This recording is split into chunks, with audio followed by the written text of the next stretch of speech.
Развивать в детях творческие способности, прививать любовь к культуре и спорту. Такую цель поставили перед собой создатели нового спортивного комплекса в микрорайоне Марьино крымской столицы. Его открыли на второй день праздника Ораза Байрам. Ансамбль «Фидан» организовал для детей концертную программу.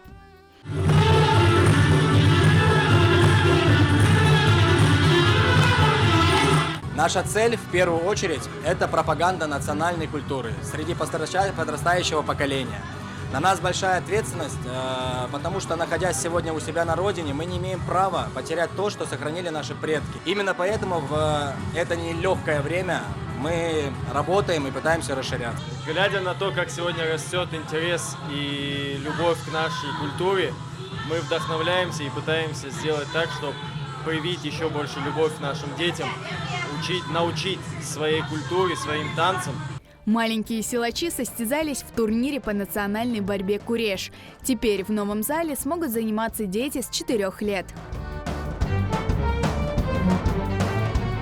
Сегодня в такой большой праздник для всех мусульман у нас открытие в микрорайоне Марьино спортивного комплекса для детей. Я являюсь тренером по борьбе.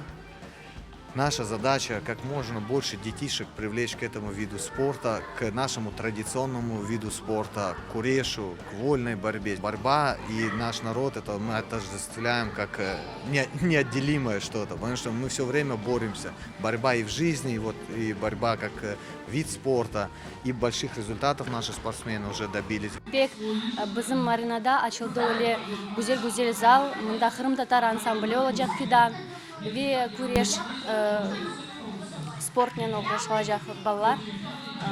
Biz mında yanında yaşayıq. Biz pek çok bekledik. Balıktan bunu bilseler, öğrenseler gelecekte bizim Kırım Tatarlar olganını unutmazlar ve gelecekte Крым татар деп гуруланacaklar. Сегодня организовали прекрасный праздник, всем нравится. Мен бүгін көрешіні көрдім, мен пек бекендім. Әпсілерге Ораза Байрам хайырлы болсын.